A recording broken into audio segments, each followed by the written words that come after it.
సంవత్సరం 2012 నవంబర్ నెలలోనే ఒక చల్లని రాత్రి విశాఖపట్నం శివార్లో ఉన్న ఒక చిన్న పోలీస్ స్టేషన్లో కానిస్టేబుల్ శంకరయ్య డ్యూటీలో ఉన్నాడు. సమయం సరిగ్గా అర్ధరాత్రి 12:15. అంతటా నిశ్శబ్దం. ఆ నిశ్శబ్దాన్ని పీల్చుకుంటూ స్టేషన్ లైన్ ఫోన్ మోగటం ప్రారంభించింది. శంకర్ ఫోన్ ఎత్తి హలో పోలీస్ స్టేషన్ అన్నాడు. అవతలి వైపు నుండి ఒక వణుకుతున్న గొంతు, సార్, నేను ఒక ప్రాణాన్ని తీసేశాను. శవం మైదానంలో ఉంది. నన్ను వచ్చి అరెస్ట్ చేయండి. శంకర్ ఆశ్చర్యపోయాడు. ఎవరు నువ్వు? ఎక్కడున్నావు అని అడిగే లోపలే ఫోన్ కట్ అయింది. అసలు ఆ కాల్ చేసింది ఎవరు? నిజంగానే హత్య జరిగిందా, లేక ఎవరైనా ఆట పట్టిస్తున్నారా? ఈ చిన్న కాల్ వెనుక దాగి ఉన్న రహస్యమేంటో ఇప్పుడు తెలుసుకుందాం. విషయం తెలిసిన వెంటనే ఇన్స్పెక్టర్ నారాయణ తన టీంతో సహా అప్రమత్తమయ్యాడు. ఆ ఫోన్ కాల్ ఆధారంగా లొకేషన్ ట్రేస్ చేయగా అది విజయనగరం హైవే పక్కన ఉన్న ఒక పాడుబడిన పత్తి మిల్లు దగ్గరలోనే ల్యాండ్ బూత్ నుండి వచ్చిందని తెలిసింది. పోలీసులు హడావిడిగా ఆ ప్రాంతానికి చేరుకున్నారు. అక్కడ చిమ్మ చీకటి. చేతిలో ఉన్న టార్చ్ లైట్లు వెలుగులో వెతకటం ప్రారంభించారు. పత్తి మిల్లు వెనుక భాగంలో ఉన్న పాత బావి దగ్గరికి వెళ్ళేసరికి పోలీసులకు రక్తం మడుగులో ఉన్న ఒక వ్యక్తి మృతదేహం కనిపించింది. మృతుడి వయస్సు దాదాపు 35 ఉంటుంది. లోతైన గాయం ఉంది. జేబులు వెతకగా ఓ పర్సు, అందులో ఆధార్ కార్డు దొరికింది. అతని పేరు రాజేష్, ఒక స్థానిక రియల్ ఎస్టేట్ వ్యాపారి.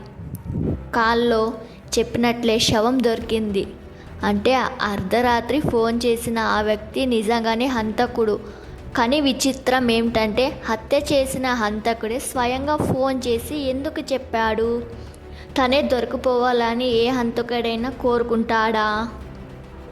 పోలీసులు రాజేష్ ఫోన్ కాల్లో డేటాని పరిశీలించారు. చనిపోవటానికి 2 గంటల ముందు అతడికి ఒక ఫోన్ నెంబర్ నుంచి కాల్ వచ్చింది. ఆ నెంబర్ ఓనర్ పేరు విక్రాంత్ రాజేష్కి అత్యంత సన్నిహితమైన మిత్రుడు మరియు బిజినెస్ పార్ట్నరు. పోలీసులు వెంటనే విక్రాంత్కి ఇంటికి వెళ్ళి తలుపు తట్టారు. తలుపు తీసిన విక్రాంత్ చేతులు వణుకుతున్నాయి. అతని ముఖంలో ఏదో తెలియని భయం స్పష్టంగా కనిపిస్తుంది. ఇన్స్పెక్టర్ నారాయణ విక్రాంత్ని స్టేషన్కి తీసుకెళ్ళి విచారించడం ప్రారంభించాడు. నిన్న రాత్రి రాజేష్తో నువ్వు ఎందుకు మాట్లాడావు? అర్ధరాత్రి అక్కడ ఏం పని అని గట్టిగా దండించాడు. విక్రాంత్ ఏడుస్తూ చెప్పడం మొదలుపెట్టాడు. సార్, నిజం చెప్తున్నాను, నేను రాజేష్ని చంపలేదు. నిన్న రాత్రి మా బిజినెస్ గొడవ గురించి మాట్లాడటానికి రాజేష్ నన్ను ఆ పత్తి మిల్లు దగ్గరికి రమ్మన్నాడు. నేను వెళ్ళేసరికి రాజేష్ అక్కడ రక్తం అడుగులో పడి ఉన్నాడు. అతన్ని పక్కనే ఒక నల్లటి ముసుగు వేసుకున్న వ్యక్తి కత్తి పట్టుకుని నిలబడి ఉన్నాడు. నన్ను చూడగానే ఆ ముసుగులో ఉన్న వ్యక్తి, నువ్వు బ్రతికి ఉండాలంటే ఇక్కడి నుంచి పారిపో అని బెదిరించాడు. అందుకే నేను అక్కడి నుంచి పరిగెత్తి దారిలో ఉన్న ఒక పబ్లిక్ ఫోన్ బూత్ నుండి మీకు ఫోన్ చేశాను సార్. నేను అక్కడ ఒక ప్రాణాన్ని తీసేశాను అని చెప్పటం లేదు సార్, అక్కడ ఒక ప్రాణం పోయింది అని చెప్పబోయి భయంతో తడబడ్డాను అని విక్రాంత్ చెప్పాడు. పోలీసులకు విక్రాంత్ మాటలు నమ్మాలా వద్దా అని పెద్ద అనుమానం వచ్చింది. విక్రాంతే హత్య చేసి నాటకమాడుతున్నాడా, లేక నిజంగానే మూడో వ్యక్తి ఉన్నాడా? అయితే ఇప్పుడు ఈ కేసు మరింత చిక్కుముడిగా మారింది. పోలీసులు ఫారెన్సిక్ రిపోర్ట్ కోసం వేచి చూశారు. 2 రోజుల తర్వాత వచ్చిన ఫారెన్సిక్ రిపోర్ట్ చూసి ఇన్స్పెక్టర్ నారాయణ మైండ్ బ్లాక్ అయింది. విక్రాంత్ వేలిముద్రలు క్రైమ్ సీన్ దగ్గర ఉన్న కత్తెపై కానీ రాజేష్ బట్టలపై కానీ లేవు. అంతేకాదు, రాజేష్ గొంతు కనీస తీరును బట్టి అది వేరే ఎవరో కోసినట్లు లేదు. రాజేష్ తనకు తానుగా గొంతు కోసుకున్నట్లు ఫారెన్సిక్ డాక్టర్లు నిర్ధారించారు. అవును, మీరు విన్నది నిజమే. అది హత్య కాదు ఆత్మహత్య. కానీ ఒక రియల్ ఎస్టేట్ వ్యాపారి పాడుబాడిన మిల్లు దగ్గర వచ్చి అంత ఘోరంగా ఆత్మహత్య ఎందుకు చేసుకుంటాడు? తన ఫ్రెండ్ విక్రాంత్ని అక్కడికి ఎందుకు పిలిచాడు?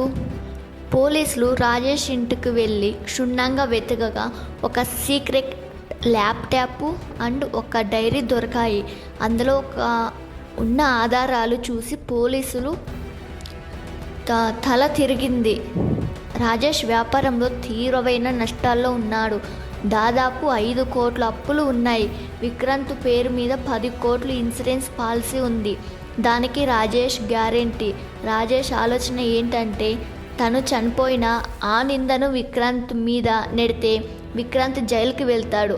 అప్పుడు బిజినెస్ లాగా అంతా విక్రాంత్ ఖాతాల్లోకి వెళ్ళిపోయి తన కుటుంబం అప్పుల నుండి బయటపడుతుంది. అందుకే రాజేష్ పక్క ప్లాన్ ప్రకారం విక్రాంత్ని ఆ అర్ధరాత్రి లొకేషన్కి రమ్మని మెసేజ్ చేశాడు. విక్రాంత్ అక్కడికి చేరుకునే సమయానికి రాజేష్ తన గొంతును తానే కోసుకుని ఆత్మహత్య చేసుకున్నాడు. చీకట్లో ఆ దృశ్యాన్ని చూసి ఎవరో ముసుగు వ్యక్తి ఉన్నాడని భ్రమపడి భయంతో పారిపోయి పోలీసులకు ఫోన్ చేశాడు. ఒక చిన్న ఫోన్ కాల్ పోలీసులను విక్రాంత్ని తీవ్రమైన గందరగోళంలోకి నెట్టేసింది.